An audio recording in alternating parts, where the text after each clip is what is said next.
Hello and welcome to the fourth episode in our series on stroke.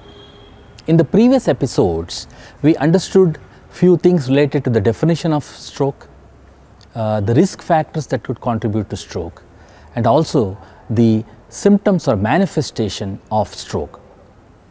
In this episode, we will talk about diagnosis of stroke. Come, let us meet our expert.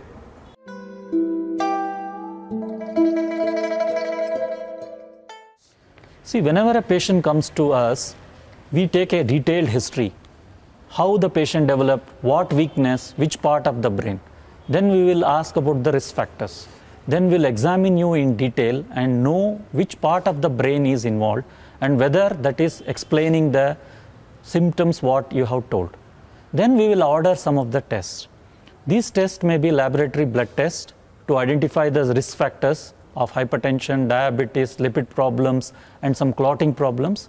And we also order for imaging, that is CT scan and MRI, to know the which part of the brain is involved, which blood vessel is involved, and what is the age of this stroke, so that we can diagnose not only stroke, we also can know the time of onset of the stroke, and we can decide on the therapy part of the stroke also.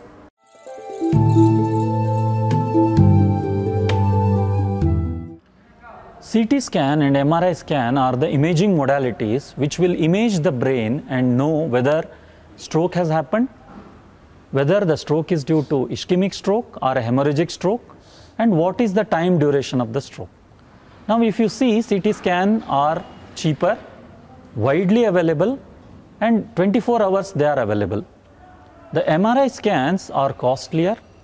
They are giving more information about the stroke, but they may not be available in majority of the center and may not be available around the clock. So depending upon the acuteness, the doctor will decide whether you require a CT or MRI.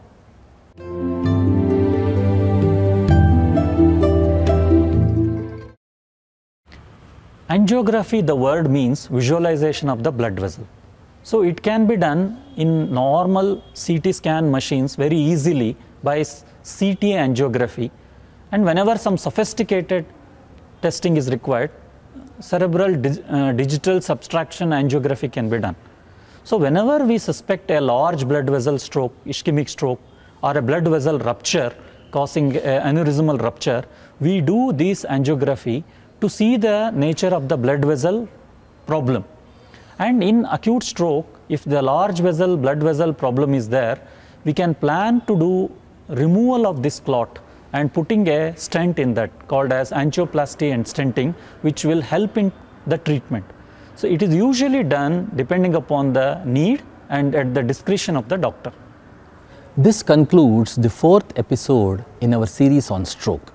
In this episode, we focused on diagnosis of stroke. We understood how a trained person or a neurologist will diagnose stroke.